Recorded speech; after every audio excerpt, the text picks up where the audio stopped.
반갑습니다. 예, 김광진입니다.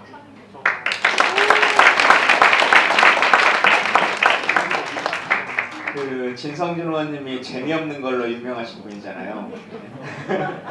제가 만만치 않게 재미없는 사람이라고 유명해가지고 오늘 강의 온다고 했더니 많은 사람들이 노잼과 노잼이 만나면 얼마나 재미없는 수업이 되겠냐 이렇게 말씀하시긴 했는데 그럼에도 불구하고 재밌게 잘 해보도록 하겠습니다.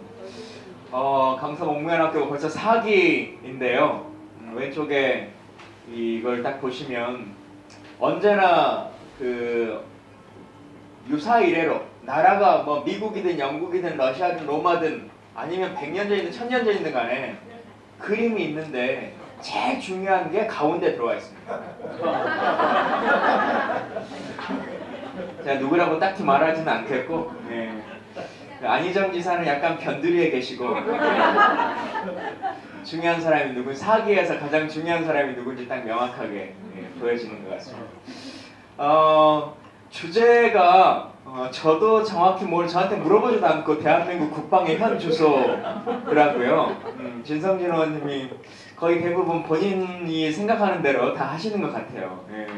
근데 요즘 국방 얘기가 지금 관심 있을 만한 시기가 아니고 다른 그냥 텔레비만 틀면 핸드폰만 켜면 뉴스들이 쏟아져 나오는 시기여서 사실 이 국방에 대한 얘기가 재미있을지 어쩔지 잘 모르긴 합니다만 그래도 그런 얘기 좀 나눴으면 좋겠고 또 개인적으로는 제가 오늘 강의를 하러 오는 것보다 여기 계신 분들이 그냥 궁금하신 이야기들 국방에 대한 주제가 이제 국방이니까 국방에 대한 질문이시면 더 좋고 아니면 또 의정생활이라고 하는 걸 4년간 제가 경험을 했으니까 그랬을 때 실제 좀 어떤 거였냐라고 하는 것들 자연스럽게 물어주시면 제가 그에 답하면서 제가 평소에 생각했던 이야기들을 좀 드리려고 합니다.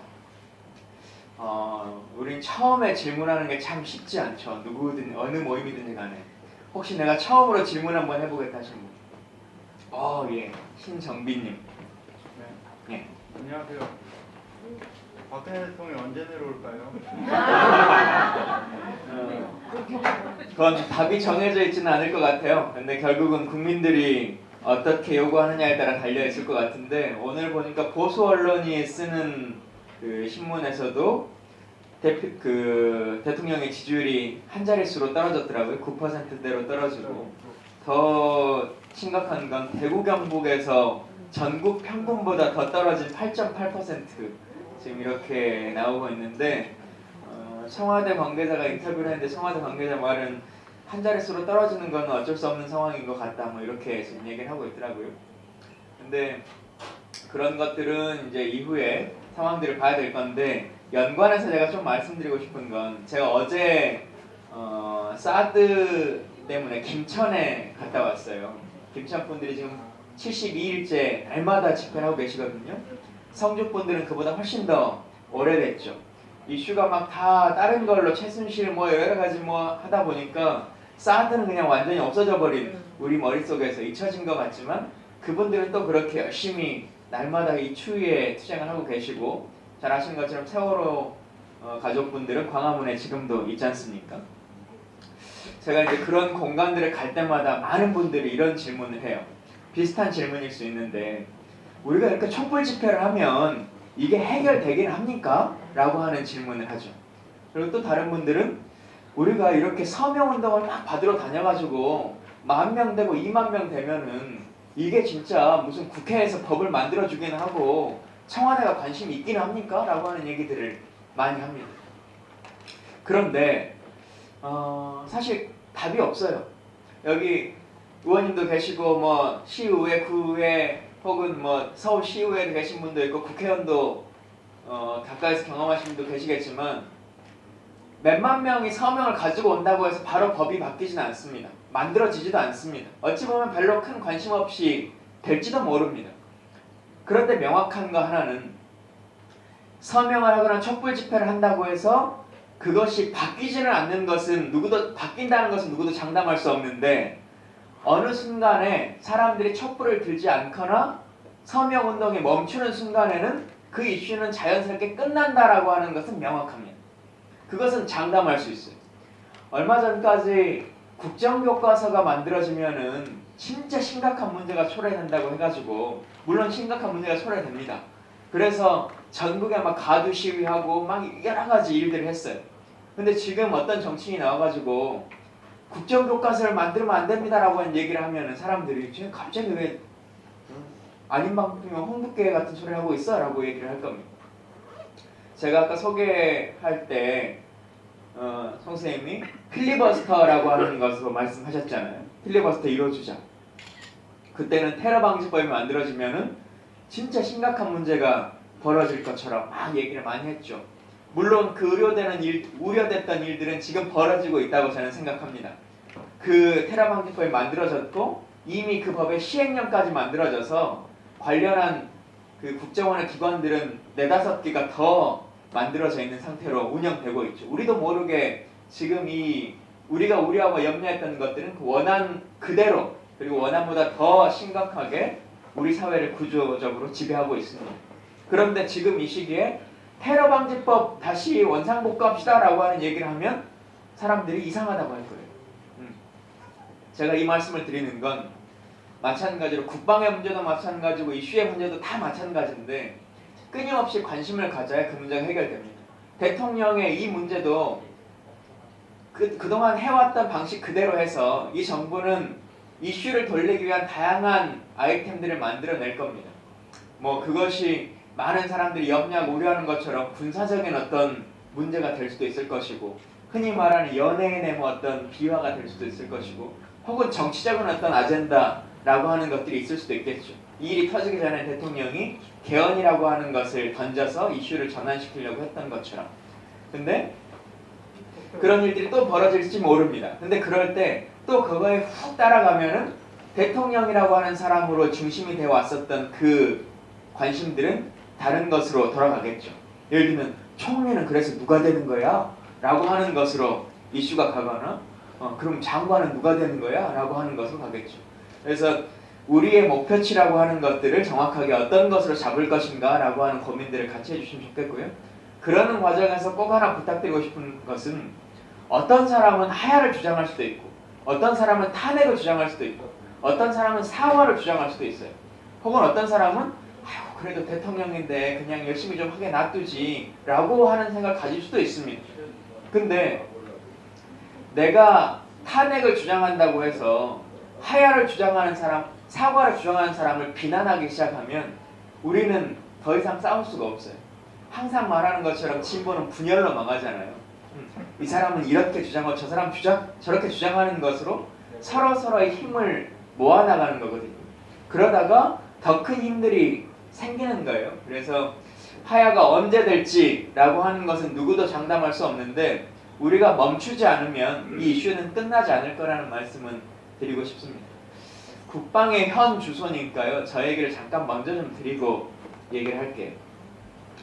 잘 아시는 것처럼 저는 장군 출신이 아닙니다. 진성준 의원님도 4년간 국방위원회에 계셨지만 군인 출신이 아니죠. 근데 국방위원 중에서 여러분들이 생각하시기에 그래도 이름 떠올릴 만한 사람들은 생각해보면 군인 출신들이 그렇게 많지 않아요. 근데 우리는 그냥 쉽게 생각하면 그래도 군인 출신 사성 장군이 국방위원회에 가야 전문성이 있는 거지 라고 하는 생각들을 많이 하시거든요. 이 틀을 빨리 깨는 것이 저는 국회의 선진화라고 생각합니다. 국회의원들이 하는 일이 도대체 뭐냐라고 하는 근본적인 질문이거든요. 국회의원들은 무슨 일을 하는 걸까요? 그럼 조금 더 구체적으로 국방위원들은 무슨 일을 하는 걸까요? 국방위원들은 무슨 일을 하는 거죠? 예산을 편성하잖아요. 그렇죠. 예산을 편성하고 법안을 만들고 하는 일들을 하죠. 국방위원들이 전쟁이 난다고 해서 일사단 앞으로 가시고 F-15 10대 발진하세요 이런 거를 명령하는 사람들이 아닙니다. 군사적 전문성이나 지식을 가지고 일하는 사람들이 아닙니다. 말 그대로 정무직인 사람들이잖아요.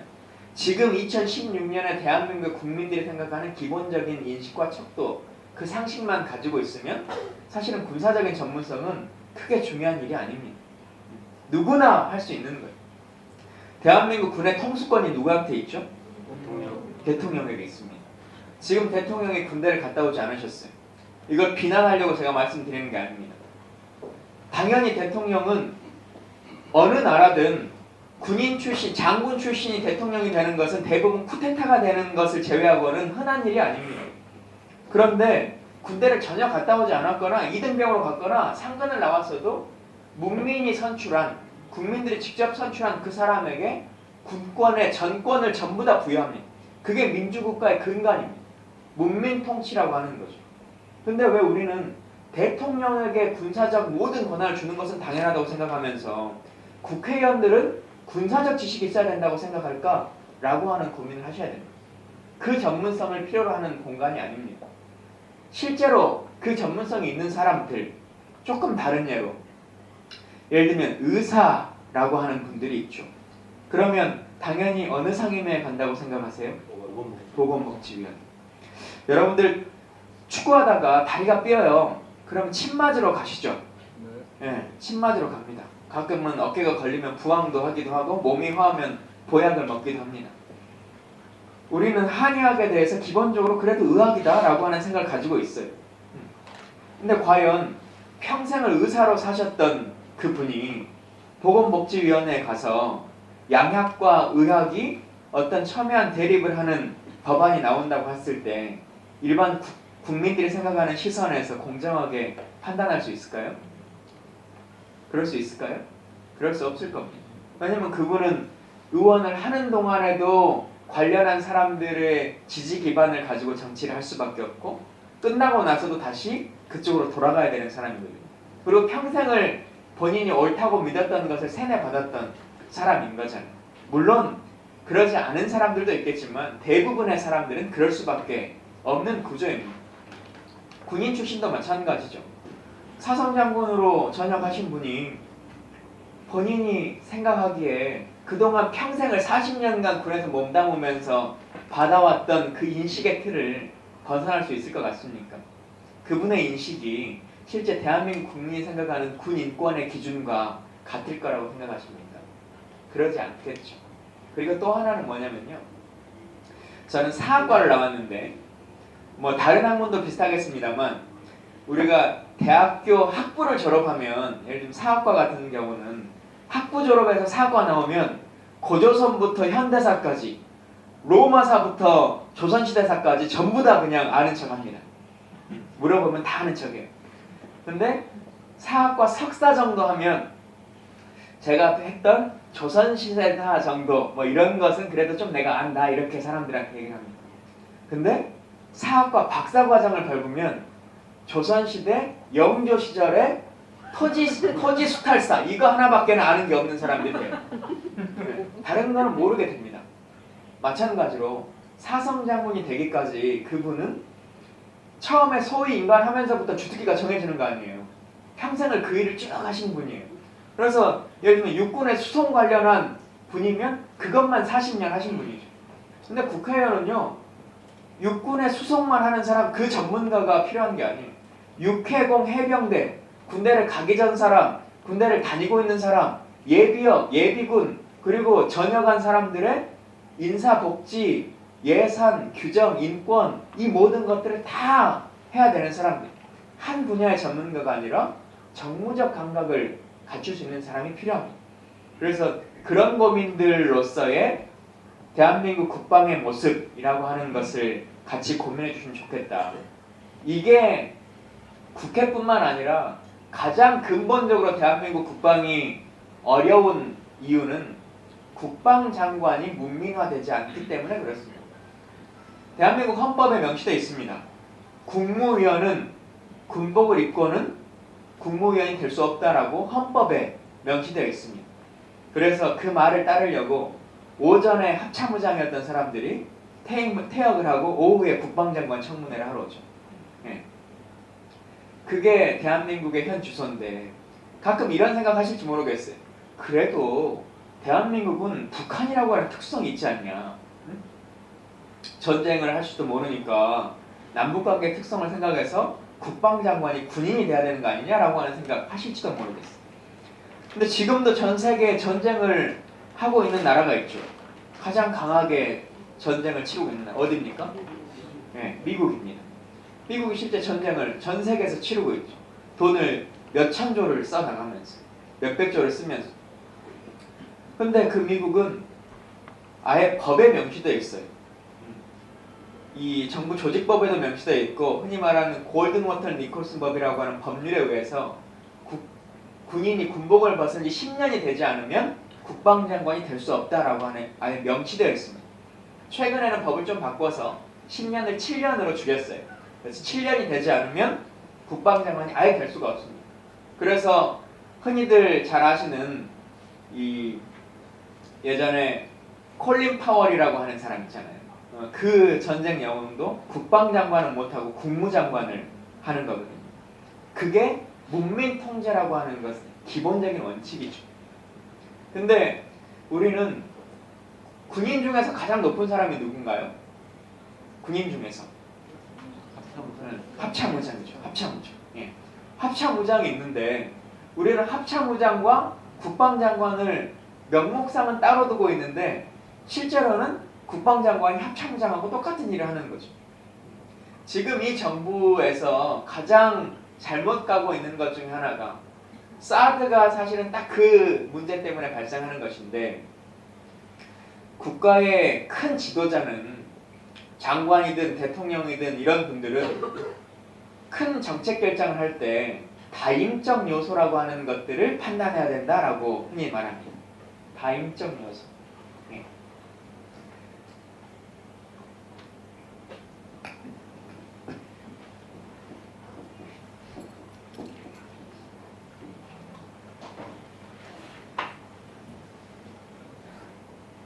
정치적인 것을 판단해야 되고요.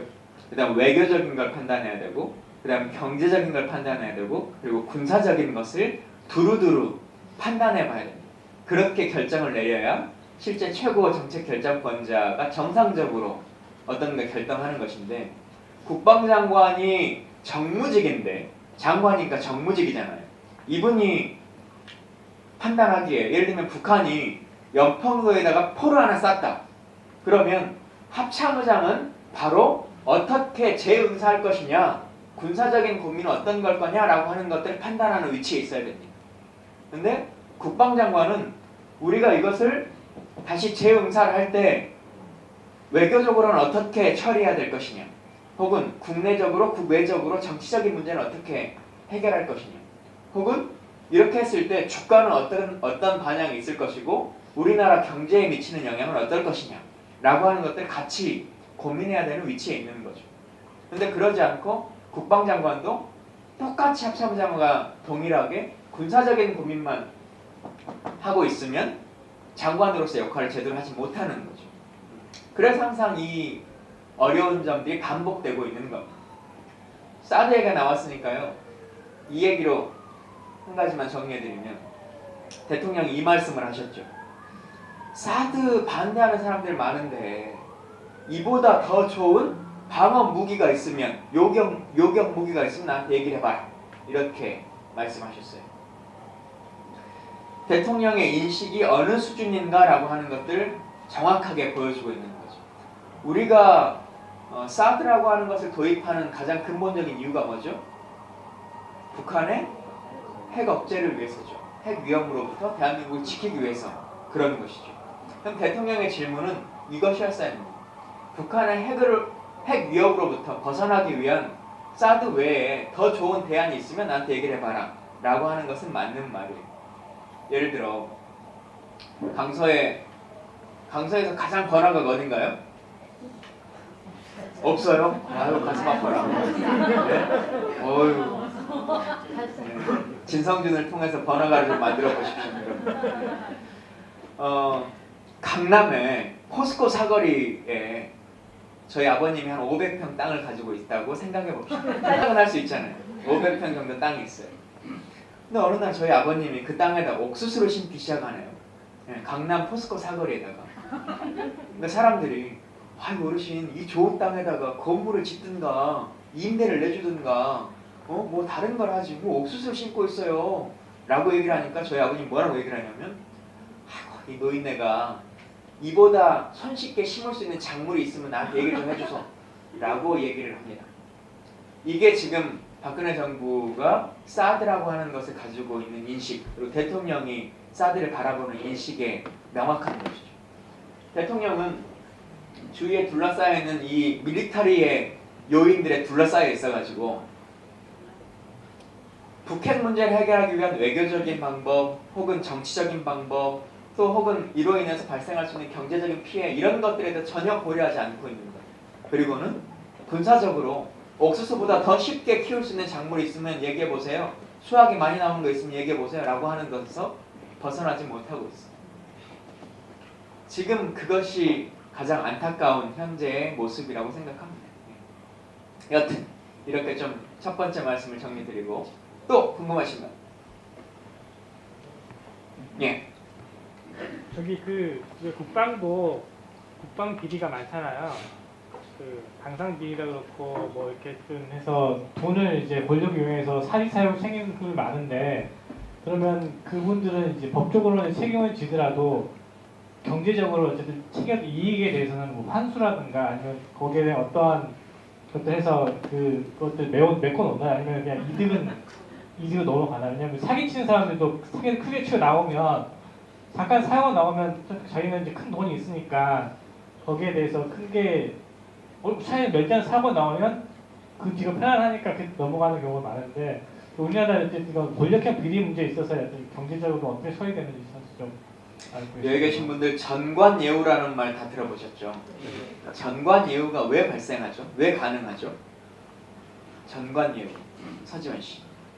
전관예우는 왜 계속 유지가 될까요? 그 연출이나 학연이나 그 분야에 있어서는 서로 엮여 있을 수밖에 없으니까. 예. 조금 다른 얘기로 보면 지금 현직에 있는 사람들이 나간 사람들을 도와주는 거잖아요. 그게 전관예우잖아요. 응? 근데 현직에 있는 사람들이 왜 도와주죠? 예. 지금 돈을 받아먹기 위해서 그러는 게 아니잖아요. 현직에 있을 때. 나갔을 때 나도 똑같이 저 일을 할 수 있을 거라고 사는 기대감 때문에 하는 거죠. 방산비리도 사실상 그런 일들이 왕왕 벌어집니다. 일단 첫 번째로 보면 방산비리가 발생할 수밖에 없는 많은 구조가 있어요. 저는 군인도 정년을 보장해야 된다라고 하는 주장을 가지고 있는 사람입니다. 군인은 공무원일까요? 아닐까요? 네. 이게 항상 국회 국방위원회에서도 논쟁이 됩니다. 네. 군인은 어쩔 때는 공무원이고요, 어쩔 때는 공무원이 아니라고 하기도 하고 그렇습니다. 근데 여튼 일반 공무원처럼 정년이라고 하는 것을 보장해야 된다라고 하는 주장을 갖는 사람이 있고, 지금처럼 계급 정년이라고 하는 걸 해야 된다. 어느 나이가 됐을 때 그 계급이 되지 않으면 강제 퇴직돼야 된다라고 하는 주장을, 그게 주장이 아니라 그건 현재 운영되고 있는 방식입니다. 예를 들면 본인이 대령인데 장군이 돼야 되잖아요. 근데 48 정도가 될 때까지 장군이 되지 않으면 옷을 벗어야 돼요. 그런 일이 이제 벌어지는 거죠. 그게 중령부터 계속 소령부터 이제 발생하는 것인데, 그러니 어떤 것이 발생하냐? 예를 들면 육군사관학교를 나왔어도 우리 동기들이 있잖아요. 동기들이 있으면 그래도 승진을, 얘는 장군이 될 것 같은 사람들이 있죠. 기본적으로. 중간에 장군이 될지 안 될지 아리까리한 사람들이 좀 있죠. 그리고 안 될 것 같은 사람들도 있어요. 그죠? 근데 이 안 될 것 같은 사람들은 한 3년 지나면 내가 옷을 벗어야 되는 게 남이 말하지 않아도 내 스스로 알게 되는 거잖아요. 그러니까 옷 벗기 한 3년 전 동안에는 출근은 방사청으로 하는데 일은 하나탈레스의 대리처럼 일하고 있는 거죠. 안 그러면 나가서 직장을 잃잖아요. 40대 중반에. 그래서 저는 아예 그냥 직업군인을 해줄 수 있도록 해야 된다라고 하는 주장을 펴요. 또 왜 그러냐면 공무원연금이라고 하는 것들이 이제 계속 문제가 되는데, 공무원연금은 일반 공무원들은 중간에 50이 돼서 퇴직해도 65세가 돼야지 나오잖아요. 근데 군인은 그러지 않아요. 45세에 퇴직해도 그동안 부었던 게 다음 달부터 바로 군인연금이 나옵니다. 그래서 예를 들면 제가 일사단 참모장으로 있었어요. 그러면 참모장으로 일하는 사람이 계급 정년으로 나가요. 그러면 국가 입장에서는 이 사람에게 연금으로 돈이 나가야 될 거 아니에요. 그럼 한 70%가 나가겠죠. 원래 받았던 돈보다. 그리고 원래 이 참모장 자리에 누가 다시 와야 되니까 이 사람에게 급여가 또 나갈 거 아니겠습니까? 그러면 국가의 총액으로는 사실 손해가 된다고 저는 생각해요. 그냥 이 사람이 지속적으로 일을 할 수 있도록 해주는 게 훨씬 더 이익이 되죠. 그럼 또 사람들은 이럽니다. 야, 그래도 장군이 안 됐는데 어떻게 그 많은 사람들이 일할 수 있도록 만들겠어? 라고 하는 말들을 하시는데, 물론 초기에는 조금 여러 가지 어려운 점들이 있을 거라고 생각해요. 제도를 바꾸는 과정에.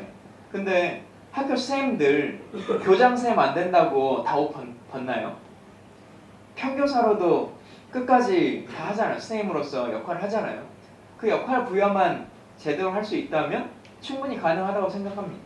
그리고 요즘 모병제로 전환하자 이런 주장들 펴고 있는 거잖아요. 그런 식으로 직업군인을 점차적으로 양성하고 육성하면 충분히 가능한 시스템이다 라고 저는 생각합니다. 말이 좀 밖으로 돌았습니다만, 그러한 여러 가지 구조적인 모순들 때문에 방산비리라고 하는 것이 끊임없이 발생하죠. 아마 그래서 국방장관이 말했던 생계형 비리라고 하는 말들이 발생할지도 모르겠습니다. 근데 정말 중요한 것은 질문 주셨던 것처럼 잘못을 했으면 단죄가 돼야 되는데 과연 그게 되고 있느냐라고 하는 것이죠. 근데 우리나라는 원래 단죄가 잘 안 되는 나라잖아요. 일제강점기에 나라를 팔아가지고 얻었던 이익을 가지고도 지금 재판에서 돌려주라고 하는, 그 땅 우리 조상님 거니까 돌려달라고 자랑스럽게 얘기하고 있는 나라 아닙니까? 독재로 그렇게 국민들이 힘들게 했지만 성공한 쿠데타는 쿠데타가 아니다 이런 말을 아무렇지도 않게 하는 나라예요. 범죄에 있어서도 마찬가지죠. 실제 그러한 일들이 아까 전관예우라고 하는 말씀을 드린 것처럼 이 사람들이 또 그 일들을 벌이면서 살아가야 됩니다. 그래서 제대로 된 단죄가 잘 이루어지지 않아요. 그래서 실제로 사실은 공무원 입장에서 가장 크게 피해를 입는 것 중에 하나가 연금이라고 하는 것을 깎아줘야 되는데 못 받게 만들어버리는 게 가장 큰 피해인데, 많은 사람들이 수사가 벌어지기 전에 퇴직을 해버리잖아요. 그래가지고 연금에 문제가 없이 만들어주거든요. 그리고 그것을 빨리 처리해줍니다. 빨리 옷 벗고 나갈 수 있도록.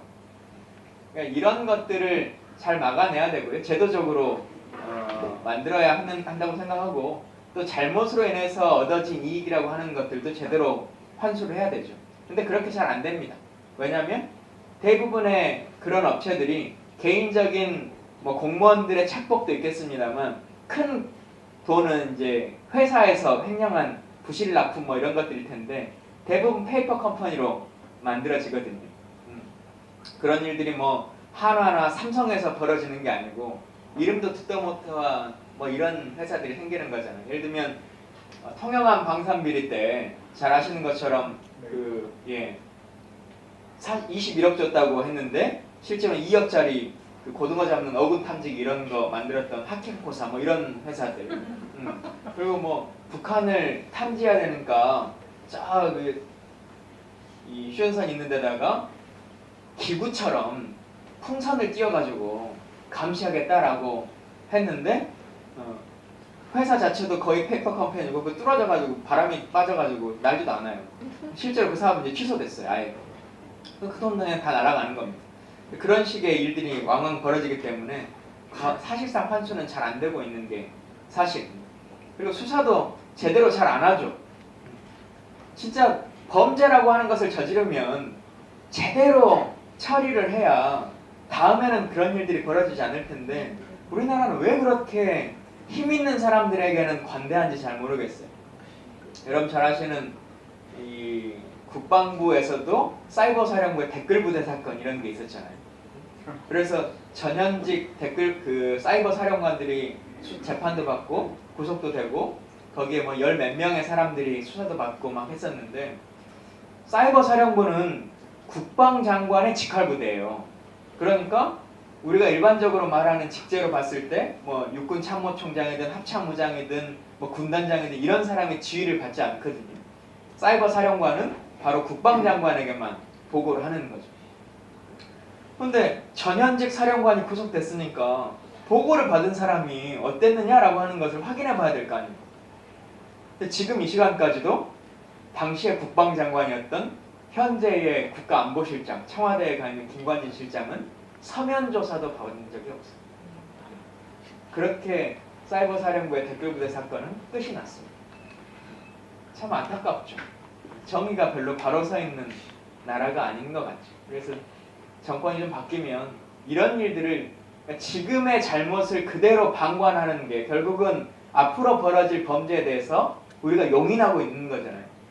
이런 것들을 좀 정상화시키는 국가가 됐으면 좋겠다는 생각입니다. 그러면 지금 최순실 사건 어찌 보면 그 개인의 사리 사욕 때문에 지금 굉장히 많은 국고용을 자기 거 돌려서 만들었잖아요. 근데 그렇다면은 그쪽 돈은 페이 펌프를 통해서 돈을 다 숨겨놨을 텐데, 그럼 지금 말씀하신 걸 기초하면 그걸 찾을 수 있는 방법은 아마도 이거는 법적으로, 그러니까 법적으로 죄는 묻을 수 있으나 돈을 환수를 못할 것이라는 유추할 수 있는데, 그렇다면 지금 같이 이제 전 국민적으로 공분이 사양인 이 시기 때 왜 반민특위 어떤 특별 법으로 환수했던 것처럼 오히려 그런 것들을 좀 환수할 수 있는 것들을 법으로 만드는 작업 같은 것도 같이 하면 의미가 있지 않을까라는 생각이 드는데 어떠신지. 그리고 정말로 이게 그냥 끝나면 지금 현상에서는 그 사람들이 갖고 갔던 아주 어마어마한 그 금액들을 찾을 수는 아예 없는 건지. 지금 이 방송을 저기서 보고 계시니까 방송을 보고 계신 현직 의원분들이 꼭 그런 법을 만들어 주시기를 바라고요. 아마 쉽지는 않을 거라 생각합니다. 우리 뭐 예를 들면 4대강, 뭐 자원외교, 뭐 이렇게 그냥 흔히 날려먹었어 라고 하는 돈들 있잖아요. 그 돈들이 그냥 알게 모르게 그냥 알아서 다 집행돼 버리고 부풀려져서 거기서 이제 밝혀낸 어떤 것이 있으면 수사를 통해서 그것을 다시 환수하거나 문제를 삼거나 하는 경우들은 있겠지만, 실제로 예산이라고 하는 것이 집행돼 버리면, 예를 들면 1억짜리여도 100억이라고 집행이 돼버리면 그것을 다시 환수받거나, 서류상은 100억짜리를 만들어 놨을 테니까. 근데 이제 그걸 감사원이 다시 뒤져가지고 하나하나 뭐 찾아내는 방법은 있겠지만 쉽지는 않을 거라고 생각합니다. 일단 급선무는 지금 최순실 예산으로 잡혀져 있는 내년도 예산 항목들, 이런 것들이라도 아직 이제 쓰지 않은 돈이니까 이런 거라도 빨리 제대로 찾아내는 게 중요합니다. 지금 예결이가 그런 일들 좀 많이 하려고 하는 것 같습니다. 얘기를 하는 중에 우리 진성준 의원님 오셨네요. 아무도 박수를 안 치시는데.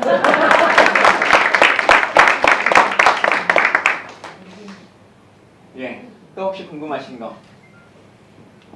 그 19대 때 의원 활동 잘 봤습니다. 근데 어느 조직이나 그런 뭐 소위 말하는 부패 기득권 세력이라는 게 소위 있으니까요. 경제적으로나 그런 그 정말 썩을 대로 썩은 그런 데는 있다고 생각을 합니다. 그런데 이 국방 쪽은 그야말로 특수한 조직이고 늘 뭐 소위 말하는 새누리나 그 박근혜 정권이 늘 입에 달고 있는 게 안보 아닙니까? 그래서 제가 좀 질문 드리고 싶은 거는 그때 우영희 의원님도 많이 활동하셨지만 노크 기순 사건 그 진실을 좀 알고 싶어요. 언론에서는 사실은 별로 그러니까 좀 쉬쉬하는 그냥 국회에서 뭐 질의 과정에서 드러난 거 이외에는 별로 알려진 게 없는 것 같아서요. 그거에 대해서 좀 알려주십시오. 없을 거라고 생각합니다. 네, 처음에 그 제보를 받아서 그때 이제 그분이 그 이후에 그 처음에 제가 얘기했을 때 말고 조금 지나서 어떤 분들이 그 라면을 몇 개를 먹었다 막 이런 얘기까지 하기도 했었는데, 처음에 저한테 왔던 사진이 라면 먹는 사진이었습니다. 핸드폰으로 전해져서 왔었던 사진이.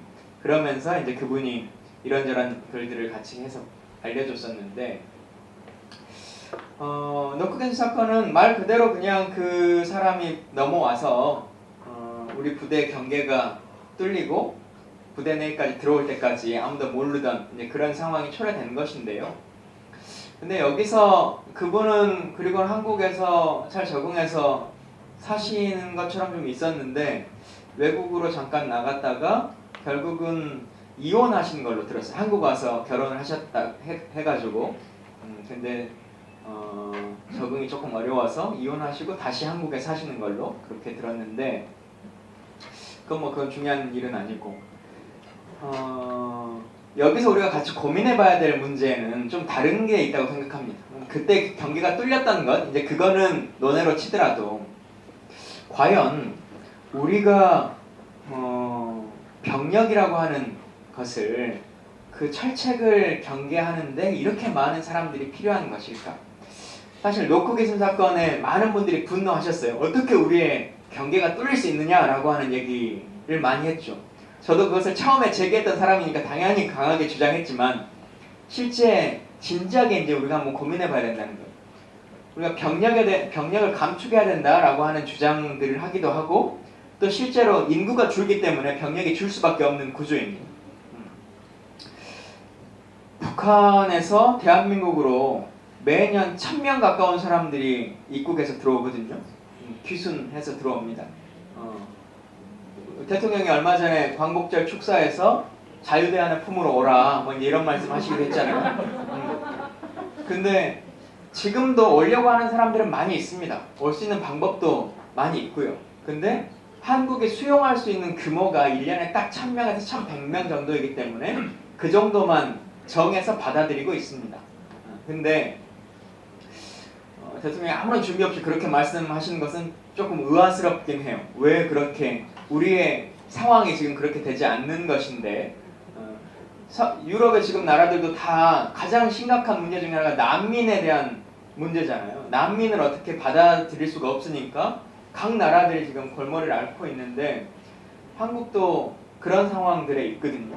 제가 국방위원회 4년을 했고 정보위원회 2년을 했었으니까 어쨌든 그 이야기들은 조금 아는 편입니다만 우리의 딱 합반은 1000명에서 1100명 정도로 맞춰져 있습니다. 현재 하나원의 규모나 합심의 규모나 뭐 여러 가지 것들 그리고 우리가 정착 지원금을 드리기 때문에 그런 여러 가지 것들을 고려해 봅니다.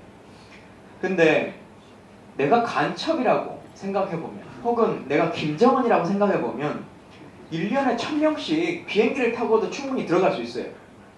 근데 저 철책을 넘어서 군복을 입혀가지고 보내겠어요? 간첩을 보내려고 하면 그냥 탈북자는 말고라도 그러지 않을 거라는 거예요. 간첩을 보낸다고 치면 저는 이 귀순자의 틈바구니에 끼워서 보내는 것이 훨씬 더 손쉽기도 하고 이 합심을 피해갈 수 있는 가장 쉬운 방법이기도 할 겁니다. 조금만 수련받으면. 철책 넘어서 그렇게 넘어올 사람들이 많지 않을 거예요.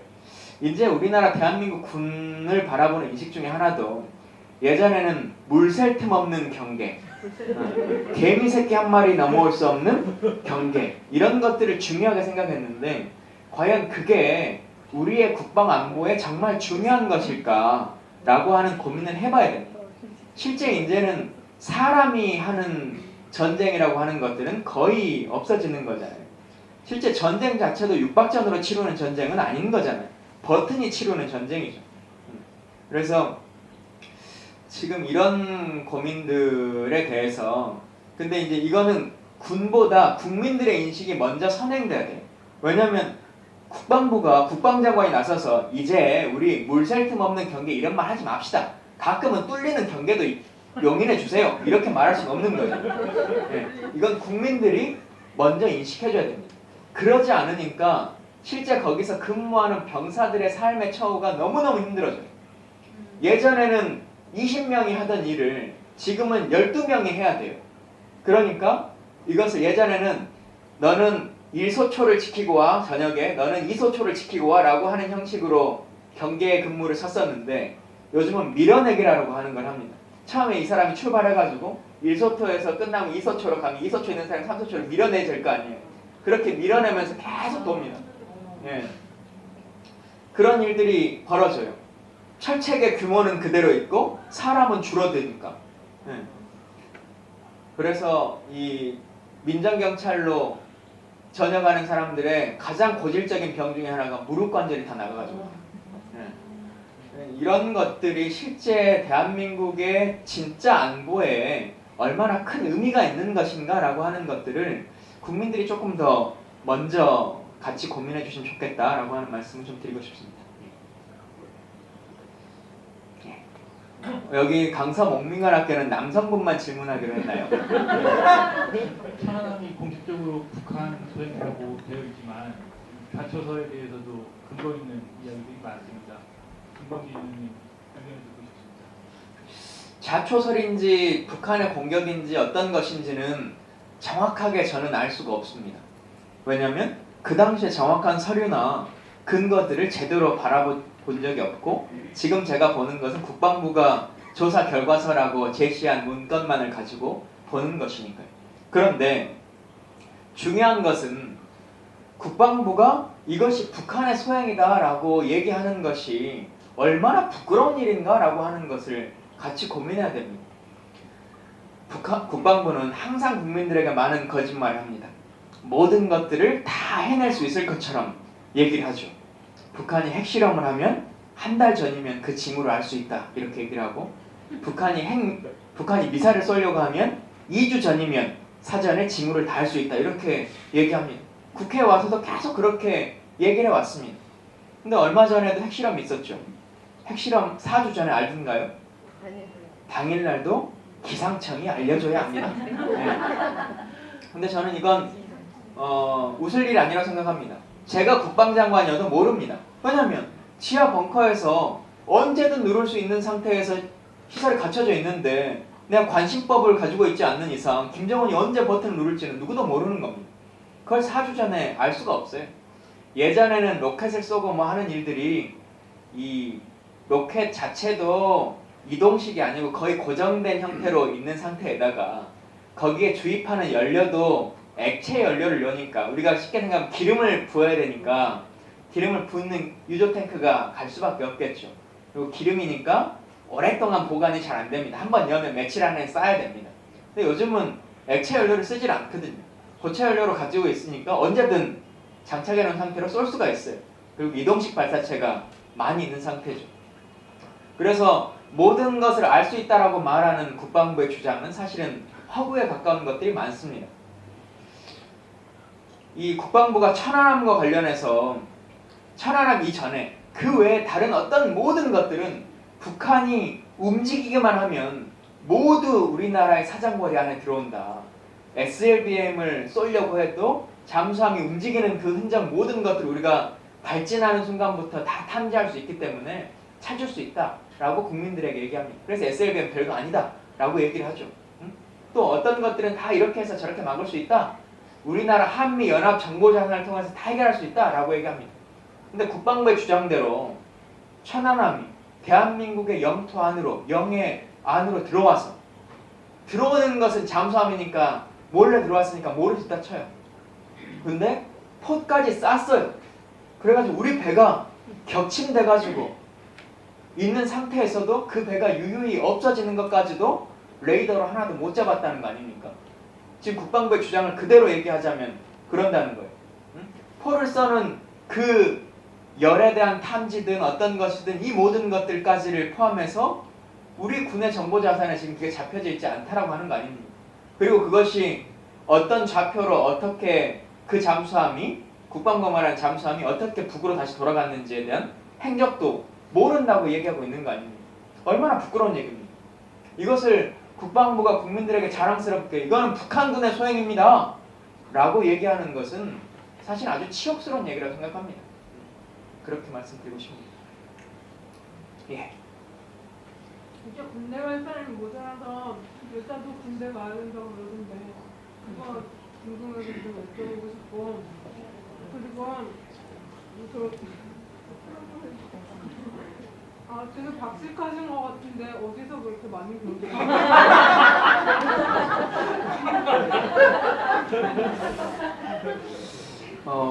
군대 갈 인원이 없어서 여성도 군대를 가야 된다라고 하는 것은 사실상 별로 의미 있는 주장이라고 생각하지 않습니다. 대한민국 군대가 몇 명 정도가 필요한가라고 하는 것은 여러 주장들이 있어요. 누구도 지금 답을 내리긴 쉽지 않습니다. 아마 이번 대선의 가장 큰 주제 중에 하나가 모병제 논쟁이 될 것 같은데 지금 대한민국 군의 병력 구조를 원래 이제 참여정부 시절에 노무현 대통령이 국방개혁 2020이라고 하는 것을 통해서 65만 명 정도의 그 당시에 군 병력을 52만 명 정도로 줄여내고, 그리고 전체 병력의 40%를 간부로 채운다, 이렇게 얘기를 하셨거든요. 그게 이제 우리의 국방개혁입니다. 현재도 그 법률은 살아있는데 박근혜 정부가 국방개혁 2020을 2030으로 바꿔서 10년을 늘려버렸어요. 그래서 사실상 의미 없는 계획으로 만들어버리긴 했습니다만, 병력 규모를 줄이려면 여러 가지 것들이 선행돼야 됩니다. 예를 들면 아까 38선의 병력을 빼려면 거기에 다른 요소가 필요한 거 아니에요. 흔히 말하는 CCTV라도 설치를 해야 되는 거 아닙니까? 그게 GOP 과학화 사업이라고 합니다. 그렇게 CCTV 같은 걸로 사람이 해야 될 일들을 대신할 수 있게끔 만들어줘야겠죠. 그리고 사람들이 육박전으로 치러야 되는 어떤 전투를 탱크가 대신하거나 아니면 어떤 미사일 체계로 대신하거나 라고 하는 것들이 필요합니다. 그래서 예산을 얼마나 수반할 수 있느냐라고 하는 것들이 아주 중요하죠. 군의 현대화를 위해서 투자할 만한 이 국가 책임자로서의 생각들이 참 중요합니다. 아까 처음에 질문 주신 것 중에 보수 정부라고 하는 사람들이 안보를 입에 달고 사는데 라고 하는 말씀 하셨어요. 근데 이분들이 얼마나 거짓 안보를 피우냐면, 실제 국내 정부와 참여 정부에서의 매년 국방비의 증가율은 8% 가까운 예산의 증가가 있어 왔었습니다. 근데 이명박 정부와 박근혜 정부에서는 4%대로 떨어졌거든요. 그러니까 실제로 군에 투자는 하지 않고 있는 겁니다. 그러면서 인원은 줄여들 수밖에 없어요. 이거는 선택의 문제가 아니라 사실은 어쩔 수 없이 인구가 줄어드니까 그런 일들이 벌어져요. 다시 주제로 좀 돌아가자면, 그래서 병력 규모를 50만으로 하는 게 맞냐, 40만으로 하는 게 맞냐, 30만이 맞냐라고 하는 것은 누구도 장담할 수 없습니다만, 정책 결정을 하는 사람들이 어디까지에 내가 정부 예산을 투자할 수 있을 자신감이 있느냐라고 하는 것에 달려 있는 것 같고요. 그리고 인원을 꼭 몇 명을 채워야 되는 것이 중요한 일은 아닙니다. 우리나라 병력의 이 30% 가까운 사람들이, 징병제로 오는 사람의 30% 가까운 사람들이 철책과 해안의 경계병으로 거의 일하고 있습니다. 그 관련한 사단에서. 그래서 이 일들이 줄어든다면 실제 소요되는 병력들은 많이 줄죠. 그리고 여러분들이 조금 오해하시는 것 중에 하나가, 우리 군이 징병제 국가라고 생각하시죠? 대한민국은. 근데 우리는 징병제와 모병제를 혼용하고 있는 국가입니다. 이 장교라고 하는 사람들, 소위부터 사성 장군까지, 이분들 본인들이 원해가지고 군인 되신 거잖아요. 모병으로 가시는 거잖아요. 그리고 많은 부사관들이 있습니다. 이 부사관들도 당연히 모병을 하는 사람들입니다. 징병제 국가로 가는 사람들이 인원수로는 많이 있습니다만, 예산 규모로 보면 모병으로 있는 사람이 훨씬 더 많은 비중을 차지하고 있죠. 그래서 장교가 저희가 7만 명 정도 되고요. 그다음 부사관 11만 명 정도 됩니다. 그러니까 실제 병력 구조로 보면 꽤 많은 모병제인 사람들이 있죠. 그래서 이 사람들에 대한 고민도 같이 해야 되는 것이고, 기왕에 말이 나왔으니까요. 우리가 모병제 논쟁을 얘기할 때 잘못 생각하신 것 중에 하나가, 모병제가 되면 지금 있는 장병들의 급여 처우 수준을 구급 공무원 수준으로 맞춰주면 되지 않겠냐, 혹은 최저임금으로 되면 되지 않겠냐, 이렇게 말씀하세요. 근데 조금 잘못 생각하신 것 중에 하나가, 이게 잘못이라기보다 대상이라고 하는 것을 정확히 어떻게 할 거냐라고 하는 고민을 정확하게 안 하시는 것 같아요. 모병제가 되면 지금 44만 명의 일반 징병제 병사를, 그러니까 21개월 의무병을 하는 사람들을 전부 다 모병으로 전환해서 선택권을 줄 것이냐라고 하는 논쟁을 하는 게 아니잖아요. 이 사람들이 21개월만 할 때 돈 없는 사람들은 군대 가고 돈 있는 사람들은 1,000만 원 내라, 이렇게 얘기하는 게 아니죠. 직업군인 자체를 바꿔야 되는 겁니다. 그렇게 치면 장교로 있는 사람들은 빼고 부사관이라고 있는 사람들 있잖아요. 하사부터 원사까지. 이분들의 평균 연봉이라고 하는 게 있잖아요. 직업군이라고 하는 걸로 모병을 전환시키면 평생 구급으로만 사는 게 아니에요. 계약직으로만 평생 있는 게 아니에요. 이분들도 승진을 시켜줘야 되는 거예요. 그렇게 치면 현재 부사관의 평균 연봉은 21만 명의 예산이 들어가는 게 4조 7천억 정도 들어가거든요. 평균 연봉으로 치면 이 4,200 정도 됩니다. 그래서 그렇게 계산을 해줘야 돼요. 그냥 150만 원짜리로 생각을 하면 안 되고. 그래서 그런 여러 가지 것들을 고려해서 모병제에 대한 고민들을 같이 해주시면 좋겠다라고 말씀을 드리고, 인원수에 대해서는 저는 뭐 줄어들어도 크게 문제될 것은 없을 것이다 라고 하는 생각은 듭니다. 굳이 뭐 여군이 더 가야 되고 몇 명을 더 채워야 되고 라고 하는 것은 지금은 중요한 문제가 아닐 것 같고요. 꼭 하나 국민들이 같이 고민해야 될 점 중에 하나는 이런 게 있습니다. 대한민국의 군대는 모든 남성이 갑니까? 그러면 어떤 사람은 안 갑니까? 신의 아들. 장군의 아들. 돈 많은 사람들도 안 가긴 하죠. 근데 돈이 많지 않아도 몸이 아픈 사람들은 안 갑니다. 그죠? 몸이 아픈 사람들은 가지 않도록 만드는 것, 이게 아주 중요한 문제입니다.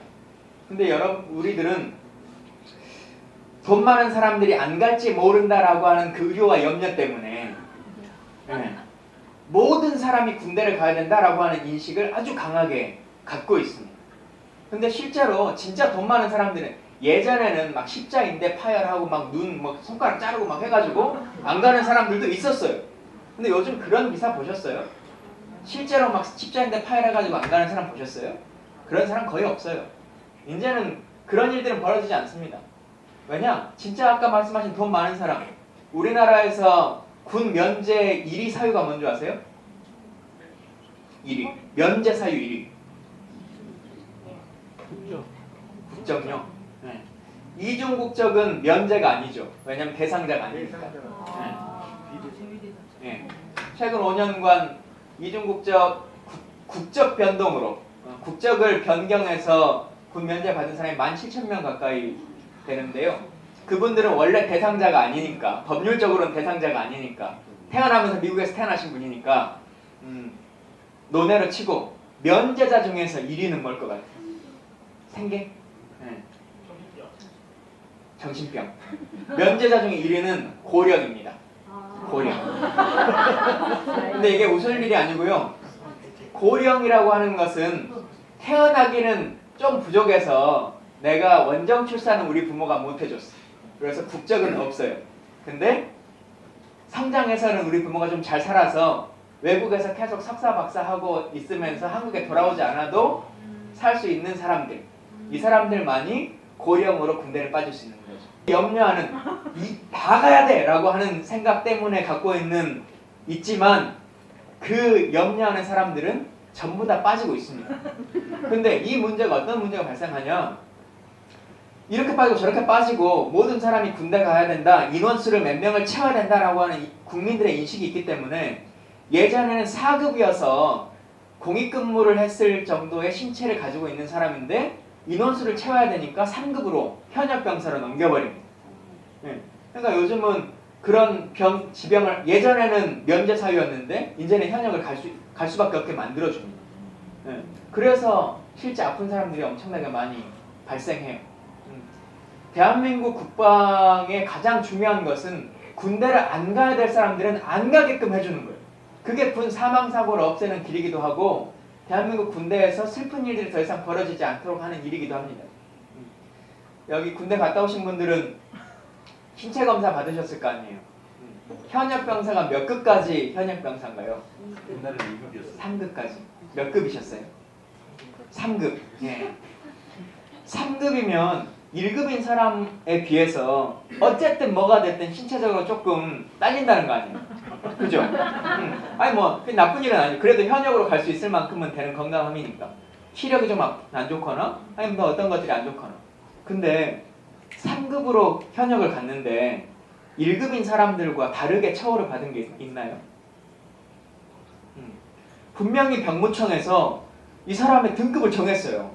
체력적으로, 신체적으로, 정신적으로 얘는 1급 정도, 얘는 2급 정도, 얘는 3급 정도라고 말했는데 막상 부대를 보내가지고는 1급인 사람들은 예를 들면 아침 구보를 1km 하고 3급인 사람들은 800m만 뛰도록 하는 것이 정상적인 거 아닙니까?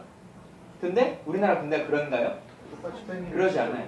1급이나 3급이나 똑같이 합니다.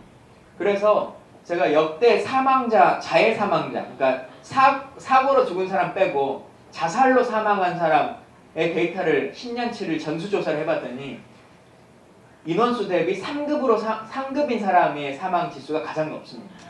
네. 왜냐? 신체적으로 딸릴 수밖에 없는 구조를 안고 있거든요. 근데 우리는 이 디테일한 사람에 대한 고민들을 해주지 않아요. 우리나라 군이. 그러니까 못 버티면 그 사람이 바보 멍청이가 되는 거예요. 근데 우리나라는 아까 처음으로 돌아가서 모든 사람이 군대를 갑니까? 그러지 않아요. 병무청에서 신체 등급을 정해서 현역을 갈 사람, 사회복무요원을 할 사람, 아예 못 갈 사람을 정합니다. 정신적인 문제도 테스트하고 신체적인 것도 다 테스트합니다. 심지어는 우리 군대를 좀 천천히 갈 수도 있잖아요. 응? 대학교 다 마치고 대학원 마치고 갈 수도 있잖아요. 그래서 19살 때 신체 검사를 하고 너무 오랜 기간 나중에 군대를 가면 그 앞전에 다시 신체 검사를 또 하기도 합니다. 그럴 정도로 테스트를 해가지고 군대를 보내는데 군대를 가서 이 친구가 사망을 했으면 그건 국가 책임이죠.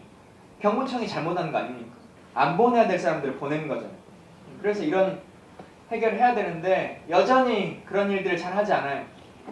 제가 격주에 한 번씩 한겨레 신문에 글을 하나씩 쓰는데 이번 주에 윤일병에 대한 이야기가 있었어요. 여러분들 2014년에 참으면 윤일병, 못 참으면 임병장 이런 얘기 들어보셨죠? 네. 음식물을 먹다가 기도가 폐쇄돼서 사망했다라고 국방부가 얘기했지만 실제로는 맞아 죽었던 이 윤일병.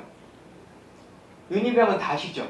네. 그래서 국방부가 민관군 이 군인권개혁위원회를 만들기도 하고 국회에도 이 군인권개혁 특위를 만들기도 하고 국방위원회에서도 여러 얘기를 다 하기도 했었습니다.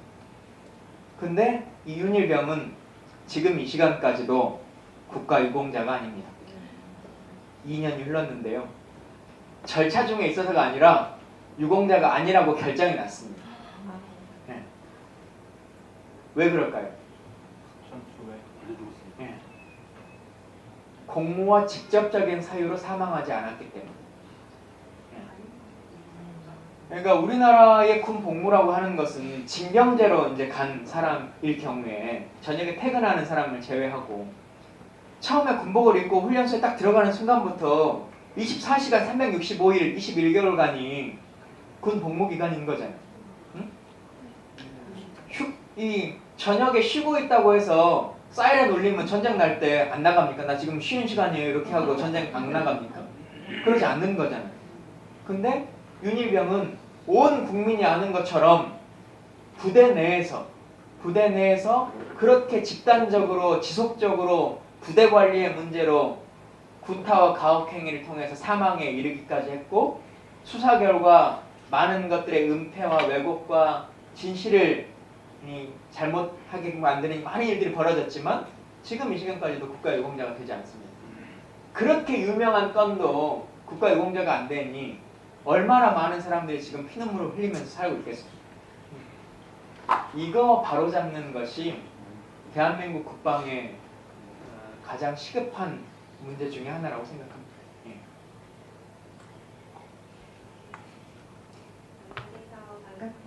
반갑습니다. 따뜻한 물 한 잔만 주세요. 제가 원래 군대 관심 없고 축구 관심 없었는데 아들이 이제 고1인데 조금 있으면 군대 가게 될 나이가 되잖아요. 근데 이제 그 윤일병 사건 있고 그 군인권센터라는 곳을 알게 되고 그다음에 김강주 의원님이랑 그 진성주 의원님 텔레비전에서 그 사건 때문에 많이 나오셔가지고 그때 많이 그 사건에서 관심 갖게 되고 그 이후로 제가 한 3년 정도 지금 정기적으로 후원하고 있거든요. 이게 이기적인 생각으로 시작한 거예요. 그러니까 한 가닥 그 동아줄 같은 그런 마음으로. 근데 만약에 아들이 군에 가서 뭔가 부당한 일을 당하면 그 군대 내에 그 어디 그러니까 그런 데다가 얘기를 하는 게 나은지 아니면 정말 군 인권센터에 그런 걸 얘기하는 게 나은지 정말 도움을 받을 수 있는지 그걸 여쭤보고 싶습니다. 예. 참 슬픈 질문이죠. 우리나라가 국가기관이 있는데 문제가 벌어지면 그 국가기관에 말하는 게 맞느냐 아니냐라고 하는 것을 논의하고 있으니까 얼마나 슬픈 얘기입니까? 진짜로 웃을 수 있을 문제가 아닌 거거든요. 근데 이 65만 장병이 그 안에서 살아가고 있고 징병제 국가이기 때문에 지금 이 시간에는 우리 가족의 문제가 아닐지 몰라도 당장 내일 우리 가족의 문제일 수도 있고 아니면 옆집의 문제일 수 있는 일이거든요. 군대 문제라고 하는 게. 조금 다른 얘기를 먼저 좀 드릴게요. 처음에 아들이 군대를 가서 이거에 관심 갖기 시작했다라고 하는 말씀을 하시기도 했는데 여기 이제 군생활 전역하신 분들도 있으실 텐데 우리나라 남성들의 대부분은 아마 다 동일한 생각을 하는 것들이 있을 겁니다. 군대가 참 힘들다라고 생각을 하고 24개월을 뭐 30몇 개월을 있다가 내가 딱 여기 깨구리 마크를 다는 순간 대한민국 군대는 더 빡세져야 돼 이런 생각을 군 인권에 대한 것이 우리 오늘 화두 중에 하나인데 왜 인권이라고 하는 것이 개선되지 않을까라고 하는 고민을 같이 좀 해보면 좋겠어요. 대한민국 사회에서 인권이 아직도 잘 개선되지 않은 집단이 두 군데가 있습니다. 하나는 군대, 하나는 학교. 교도소도 그럴 수 있겠네요. 예. 일단 근데 일반인이 다 관심 있는 공간으로 치면 교도소는 모든 사람이 가지 않으니까 갔다 오셨습니까? 예. 두 개의 공간이 있죠. 왜 근데 학교와 군대는 이 인권이 잘 개선되지 않을까? 다른 곳과 비슷비슷한 대한민국 안에 있는 것인데 라고 하는 고민을 해보면 저는 이렇게 판단합니다. 어떤 사회든지 간에 피해자와 가해자는 있을 거예요. 그게 뭐 영국도 그렇고 미국도 그렇고 한국도 그렇고 조선시대도 그렇고 고려시대도 그랬을 거예요. 피해자와 가해자는 있어요. 나쁜 놈은 언제나 있어요. 근데 세상이 바뀌는 것은 그 나쁜 놈들이 착해져서 좋아지는 것은 아니라고 생각합니다. 어떤 것 때문에 바뀌느냐, 이것을 바라보는 제3자의 시선이 어떠냐라고 하는 것에 있다고 생각합니다.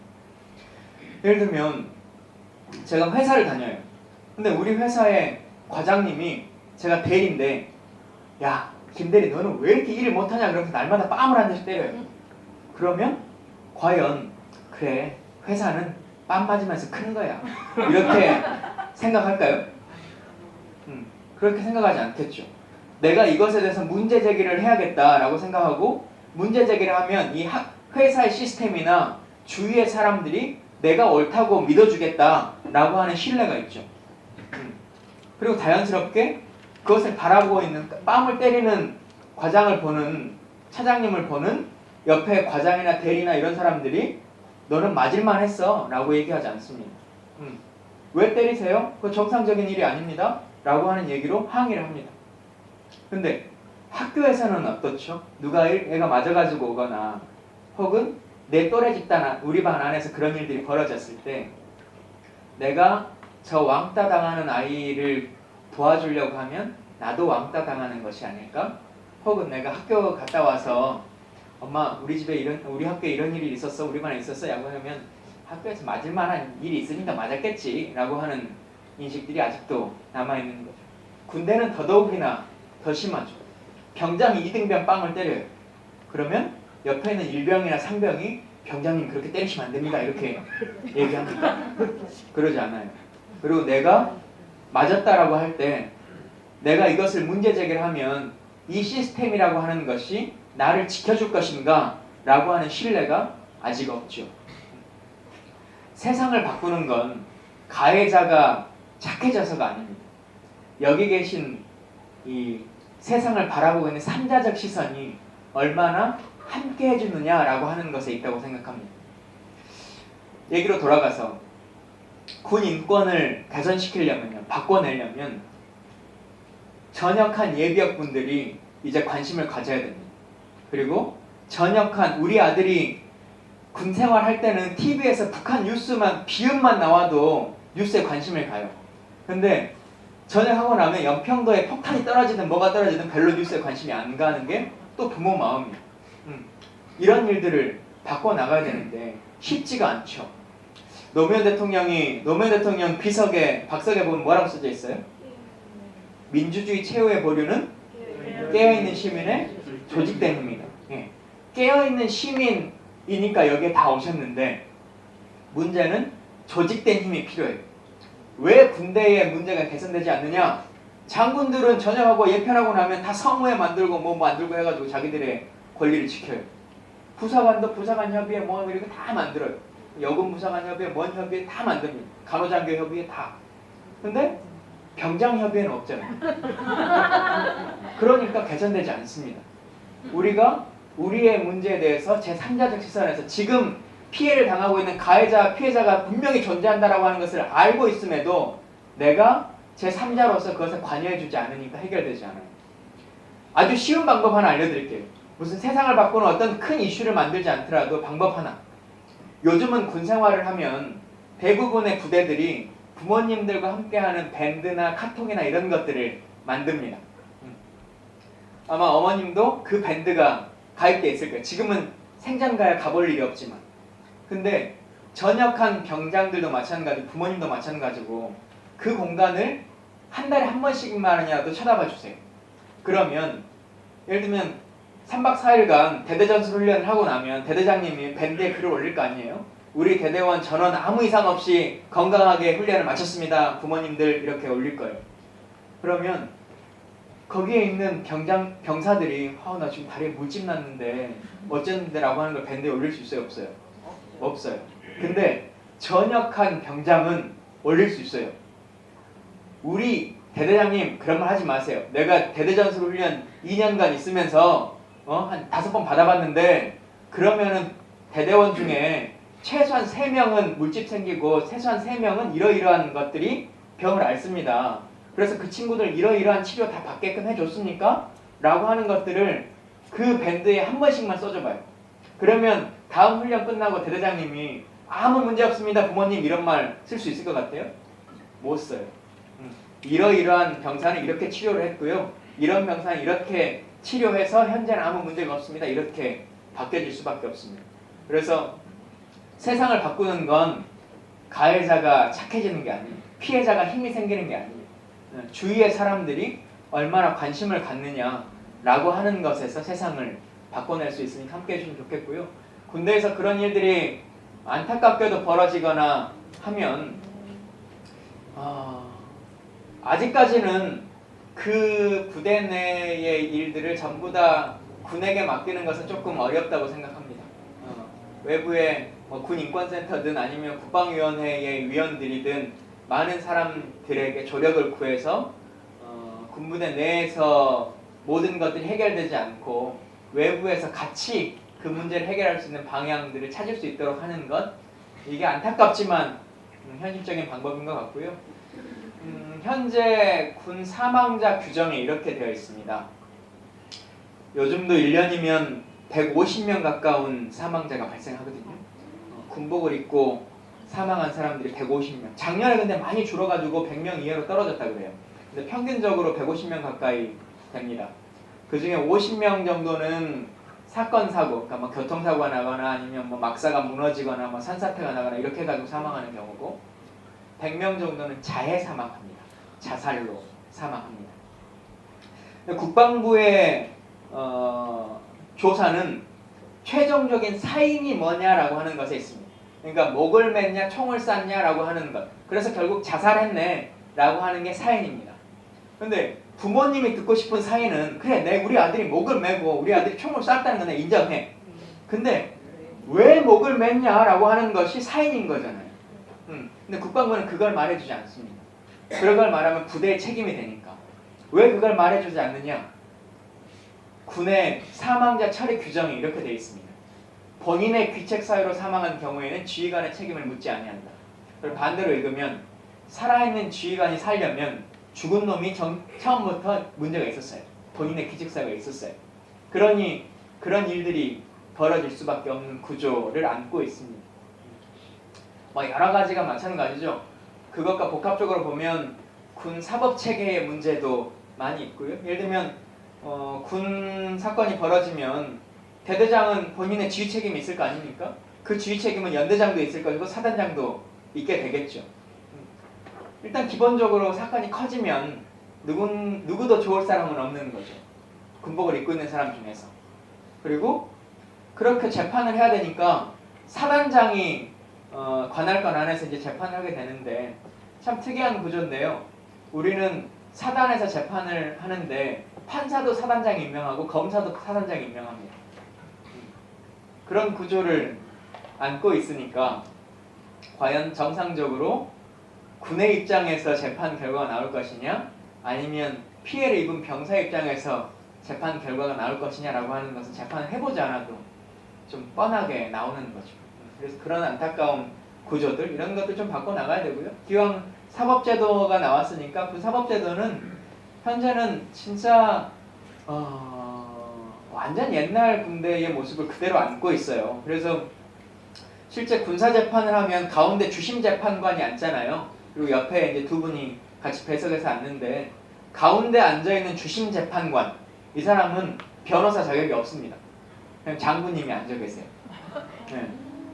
그러니까 그게 예전에 이 처음에 창군하고 하는 시절에 재판할 수 있는 사람이 없으니까 생긴 제도인데 지금 그 제도를 그대로 이용하고 있는 상태로 있고 우리는 재판 같은 거 하면 탄원사라고 하는 거 쓰시죠. 탄원사. 이 사람은 그래도 괜찮은 사람이니까 좀 봐주세요라고 하는 탄원을 하잖아요. 탄원은 재판 중에 판사에게 보여주려고 하는 거잖아요. 그죠? 근데 이 재판은 참 특이하게 그런 뭐 탄원서를 통해서든 뭘 해서든지 재판 결과가 나왔어요. 그래서 이 사람 징역 2년 이렇게 판사가 땅땅땅 두드립니다. 그러면 지휘관이 감경해 줄 수 있어요. 재판과 무관하게.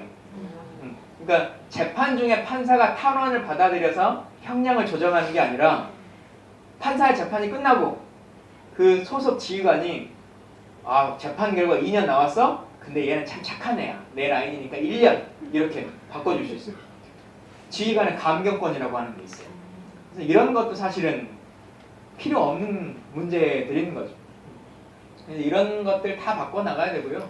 실제 일반 민사재판으로 할 수 있는 것들도 다 군사재판으로 가져가 버리는데 우리가 군사재판이라고 하는 것을 하는 이유는 군인이 똑같은 범죄를 저질러도 군인으로서 저질렀으니까 훨씬 더 강하게 처벌해라 라고 하는 것 때문에 그러는 거잖아요.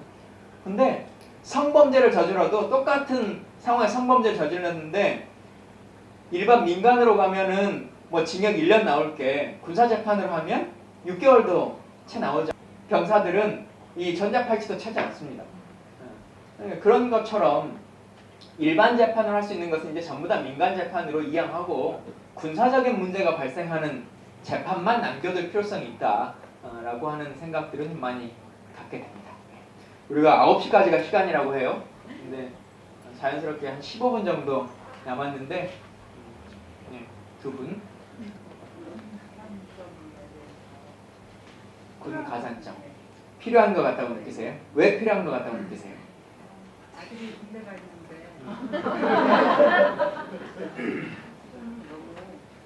필요한 것 같아요. 군대에 간 사람에게 가산점을 줘야 된다라고 하는 것은 왜 그럴까요? 왜 가산점을 줘야 하죠? 군대를 가면? 나라를 위해서 사기 때문에. 나라를 위해서 사기 때문에. 나라를 위해 사는 게 자랑스러우면 따로 뭔가를 가산해서 줄 필요가 없는 거잖아요. 중병제일 때는 내가 가기 싫어도 가야 될 의무이기 때문에 간 걸. 그러니까 국가의 의무인 거잖아요. 근데 우리가 세금을 냈다고 해서 세금을 냈으니까 나한테 가산해주라, 어떤 혜택을 더 주라 라고 말하진 않죠. 그죠? 네. 근데 군대를 갔다 오는 의무를 했으면 가산을 해줘야 된다라고 하는 생각을 해요. 왜 그러느냐? 내가 이 의무를 다하는 동안 피해를 봤다고 느끼기 때문에 그런 것이죠. 우리가 해결해야 될 고민의 지점은 어떻게 하면 대한민국 국민들이 의무를 수행하고 있는 것이 흔히 말하는 성스러운 국방의 의무, 신성한 국방의 의무라고 하는 것으로 인식하게끔 할 것이냐라고 하는 것에 있습니다. 어차피 피해받는 것이니까 내가 어떻게 가산해줄게, 돈으로 조금 보상해줄게 라고 하는 것에 있지 않아요. 저는 일단 그 원론적인 것을 먼저 말씀드리고 싶고요.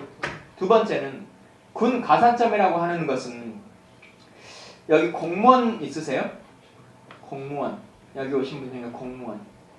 예. 군 가산점을 줄 수 있는 것은 공무원 시험을 볼 때밖에 없습니다. 왜냐하면 다른 사기업에 가는데 혜택을 줄 수 있는 것도 아니고, 내가 여기 스타벅스를 차렸는데 가산점을 줄 수 있는 것도 아니잖아요. 실제로 가산점을 줄 수 있는 건 실제 대한민국 전체 국민 중에서 공무원 시험을 보는 5% 이내의 사람들, 이 사람에게 줄 수밖에 없는 구조입니다. 근데 그 가산점을 주고 나면 나머지 95%의 사람들은 이미 가산죄라고 하는 것이 있으니까 너희들은 더 이상 얘기하지 마 라고 하는 문제가 초래되겠죠.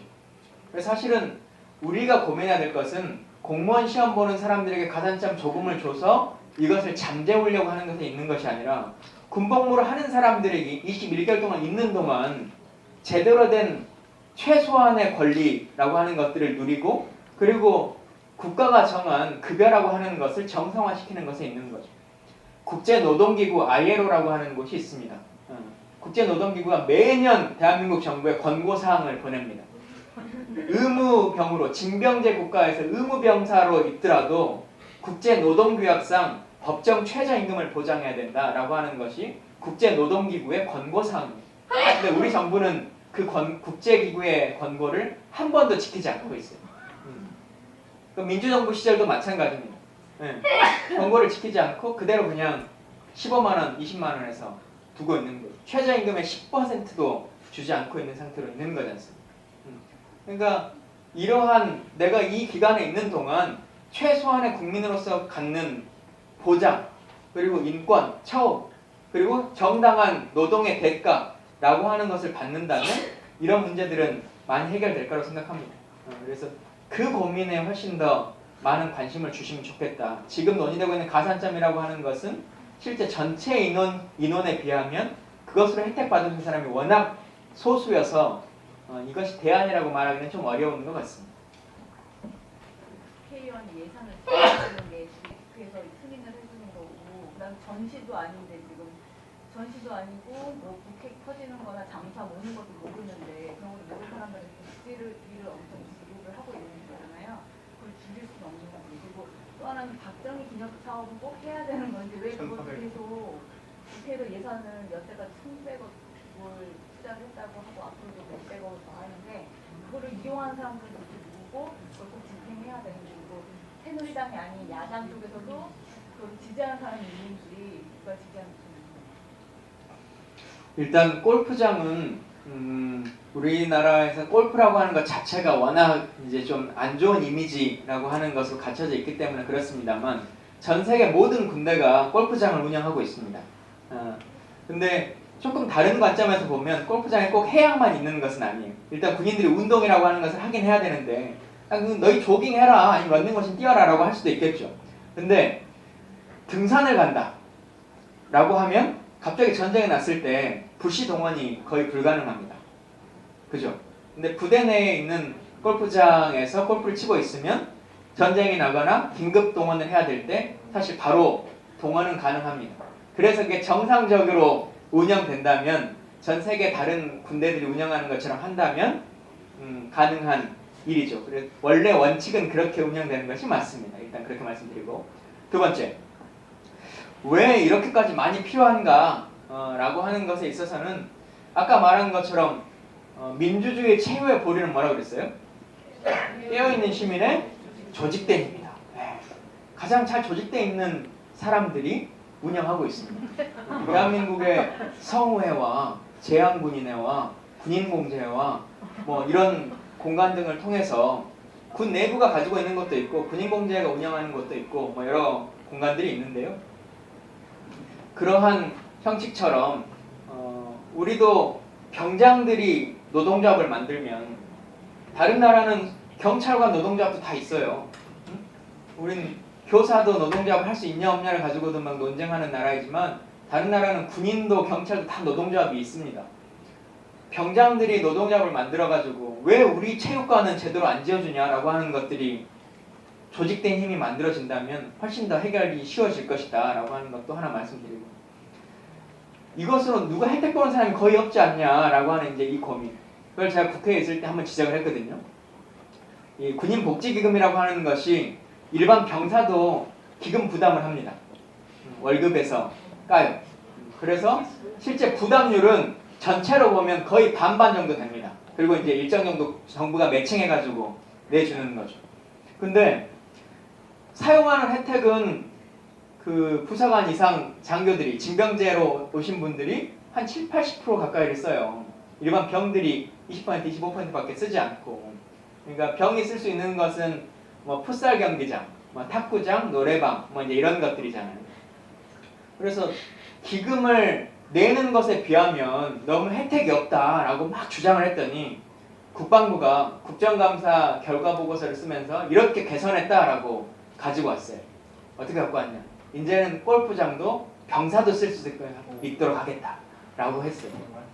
네, 참 조삼모사인데요. 그래가지고 군인 복지기금의 퍼센트 비율에서 병사들이 쓸 수 있는 걸 확 늘려놓은 거죠. 퍼센트지로. 근데 누가 쓰냐? 쓰는 사람은 거의 없죠.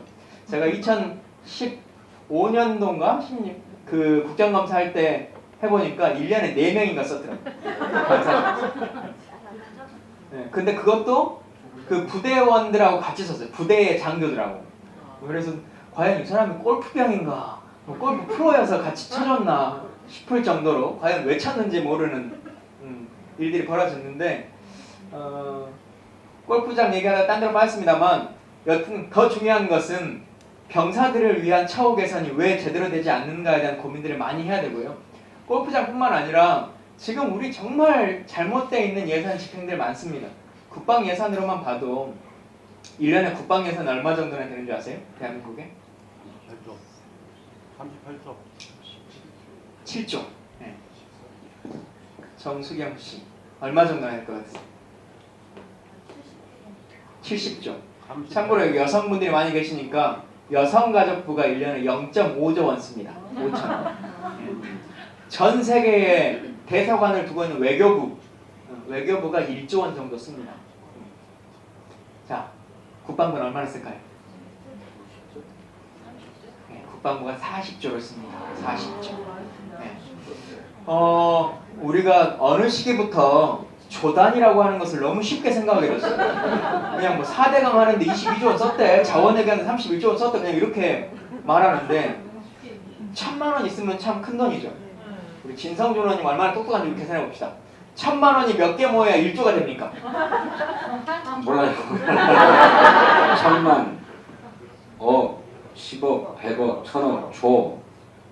그러면 공감이 5대니까 10만 개쯤 있어요. 1,000만 원이 10만 개 모여야 1조가 됩니다. 근데 40조를 매년 쓰는데요. 예. 여러분, 그 서울에 아리수 좋다고 하는데 아리수 그냥 받아서 드십니까? 잘 안 먹죠. 생수 사 먹거나 정수기물 먹죠. 만약에 내 아들을 군대를 보냈는데 수돗물을 그냥 먹는다 그래도 조금 찝찝하겠죠. 근데 대한민국에 지표수, 그러니까 계곡물이나 우물물을 먹는 부대가 아직도 144개가 있습니다. 푸세식 화장실을 쓰는 부대, 네, 아직도 많이 남아 있습니다. 네. 내 아들이 그런 부대에 갈 수 있다는 것을 생각하신다면, 네, 여러분들이 많은 투쟁을 하셔야 됩니다. 조직된 힘이 필요합니다. 그래야 세상을 바꿀 수 있습니다. 아무도 관심 갖지 않으니까. 왜냐하면 우물물을 먹는 사람도 먹는 동안에 항의할 수 있는 사람이 없어요. 그러잖아요. 병사들이 어디다 항의할 거예요. 그리고 전역에서 나오면 그걸 그냥 무용담처럼 얘기하죠. 고치려고 해결하지 않고. 그래서 이런 것들을 우리가 하나하나 고쳐나가는 것이 훨씬 더 중요하겠다라고 하는 말씀 드리고요. 박정희 기념관 예산은 지금 나와 있는 1,400억 뭐 이러면 정부 예산뿐만 아니라 다수의 예산은 지자체 예산입니다. 지자체에서 뭐 구미나 뭐 이제 이런 지역들이 지자체 예산을 가지고 이제 쓰는 것인데, 그렇게 쓰는 것을 환영하는 주민들이 계속 그 시장을 뽑아주니까 또 쓰겠죠. 그래서 그런 것이고, 물론 정부 예산도 있습니다. 정부가 하는 것들도 있는데 그런 거 좀 막아보려고 해도 잘 안 되더라고요. 저도 예결 1년 있는 동안에 한번 좀 막아보려고 했는데 꼭 이것과 저것이 좀 매칭되는 것들이 있어요. 그래서 우리 흔히 그러잖아요. 예를 들면 김대중 대통령 참배하는 것과 박정희를 참배하는 것은 전혀 다른 문제인데 우리가 여기를 했으니 여기도 해라라고 하는 이제 논쟁들이 나오잖아요. 근데 어쨌든 서훈이 취소된 사람은 아니니까 대통령으로서의 직위는 그대로 유지되고 있는 거잖아요. 박정희 대통령도. 그러면 김대중 대통령과 관련한 어떤 선양 사업이나 노무현 대통령 선양 사업이나 뭐 이런 것들이 매칭돼 가면서 예산이 금액이 커요? 사과는 들어본 적 그렇게 다 크지는 않죠. 그리고 그 금액은 문제 삼을 수 있을 만한 거리가 아니니까 새누리당에서도 크게 문제 삼지는 않는 것 같아요. 그래서 다 재정 적자는 남잖아요. 그러게요. 지금 저 상암동에 있는 박정희 도서관은 몇 명이나 가서 책을 보는지는 잘 모르겠는데 뭐 그렇게 국가가 운영되죠. 그래서 참 제대로 된 사람들을 뽑는 것이 중요하겠다. 제대로 예산 감시하고 제대로 된 인식 안에서 예산을 편성할 수 있는, 아까 말한 것처럼 1조라고 하는 것이 그렇게 큰 돈이고 매년 400조 가까운 돈을 예산으로 쓰잖아요. 정부가. 지자체가 쓰는 거 말고 정부 예산만 400조 가까이 되는 거잖아요. 그러면 예산과 결산을 하면 800조예요. 매년 봐야 될 서류가. 그러니까 여러분들의 좋은 사람을 잘 뽑아주면 그만큼 우리의 세금이 아껴질 수 있다라고 하는 생각들을 잘 갖춰주시면 좋겠습니다. 9시가 다 됐기 때문에 마무리 한 말씀만 좀 드리고 가겠습니다. 자, 정치인이니까 어떤 정치를 해야 될까라고 하는 고민들을 많이 합니다. 여기서도 얘기하는 중에도 계속 나오긴 했습니다만 대한민국 사회의 가장 큰 문제 중에 하나가 잘못된 일을 해도 아무렇지 않게 살아간다고 하는 거예요. 잘못이 단죄받지 않는 정권에 있죠. 시절을 살죠. 일제강점기도 그랬고 독재 시절도 그랬고 뭐 미군정도 마찬가지고 그 이후의 현대화 과정에서도 마찬가지로 쭉 그런 일들이 벌어졌습니다. 언제나 강한 것이 옳은 것을 이겨왔거든요. 국회에 있으면 뭐 국회에 있는 것뿐만 아니라 어디에 살든지 간에 모두 느끼지만 세상에 참 많은 힘들이 존재합니다. 금력, 돈의 힘이라고 하는 게 있죠. 돈의 힘이 있으니까 이건희 회장 죽어도 죽지도 않잖아요. 그게 돈의 힘이죠.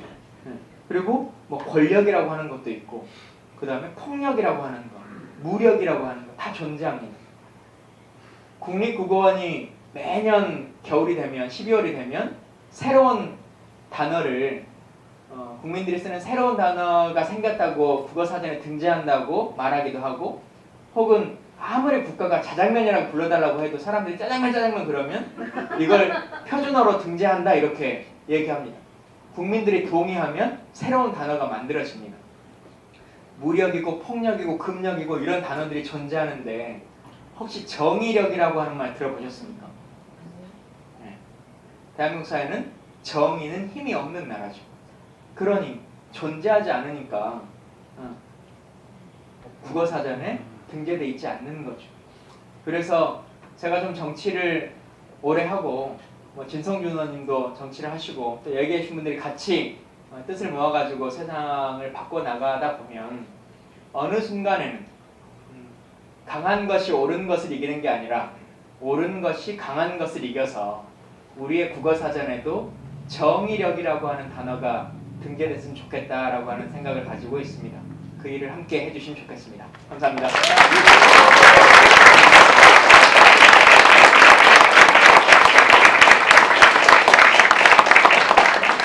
김광진 의원님은 저보다 한참 나이가 젊은 어린 분인데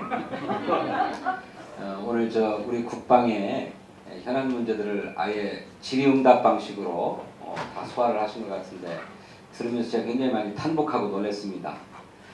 저랑 같이 똑같이 4년간 국방위원회 활동을 했는데 저는 예전에 보좌관으로 일을 하면서 한 6년 동안 국방위원회 일을 한 적이 있어요. 보좌관으로서. 그러니까 국방 문제에 있어서는 저도 나름의 식견이 있다 이렇게 생각하고 늘 자부했던 사람인데 뭐 저희가 함께 의정생활 하면서도 그랬지만 김광윤은 굉장히 뛰어나구나, 훨씬 더 많은 것을 아는구나 이런 생각을 새삼스럽게 했어요. 우리 이제 김광윤 의원님은 불행하게도 지역구를 잡지 못해서 지역위원장도 아니십니다만은 제가 지역구 뛰어다니면서 늘 부러운 게 뭐냐면 저거 내가 했습니다 라고 하는 얘기예요. 저랑 상대인 김성태 의원은 어디 무슨 축구장에 가든 테니스장에 가든 이 테니스장 내가 만드는데 애를 썼습니다. 저거 내가 했습니다는 얘기를 늘 해요. 국회의원들도 그렇게 자랑하고 싶은 성과가 하나쯤 있고 싶어 하거든요. 저도 이제 국회에서 의정활동을 열심히 한다고 나름대로는 했지만 우리 김광진 의원님과 같은 그런 성과를 내지는 못했어요. 우리 김광진 의원님은 너무나 많은 입법도 했지만 가장 우리 국민들 머릿속에 남겨있는 게 이런 거잖아요. 수통을 바꿨잖아요. 한국전쟁 때 쓰던 수통을 지금도 쓰고 있었는데 그걸 싹 다 바꾸게 했다고 그랬잖아요. 이거는 어딜 가든 얘기할 수 있는 김광진 의원님의 의정활동 제1성과 아닙니까? 내가 대한민국 군대에 수통 바꾼 사람이다. 그러면 군대 다녀온 모든 사나이들이 잘했어 라고 칭찬해 줄 거고 군에 아들을 보낸 부모님들도 다 칭찬해 줄 거니까 일단 표를 먹고 가는 거잖아요. 이제 그런 분이 저는 수도권이나 서울에서 지역구를 잡았으면 능히 지금쯤 활발한 의정활동을 하고 박근혜 정부를 숨통을 막 조르고 있을 거라고 저는 생각을 하는데 불행하게도 지역구를 잡지 못해가지고 배지를 못하는 것을 정말로 안타깝게 생각합니다. 다음에는 꼭 가셔야 될 분이고 가서 우리나라가 상당히 많이 민주화가 돼서 그 이른바 안보 성역이라고 하는 게 없어지면 우리 김광윤 국방부장관 1순위라고 저는 생각합니다. 그렇게 되면 다른 건 몰라도 우리 병사들의 인권의 문제는 확실하게 뜯어 고쳐놓으실 분이다. 저는 그렇게 생각하는데 오늘 바쁜 시간 내주셔서 정말 감사드리고 날씨가 추운데 김광민 의원님 모신다고 그러니까 많이들 오신 것 같아요.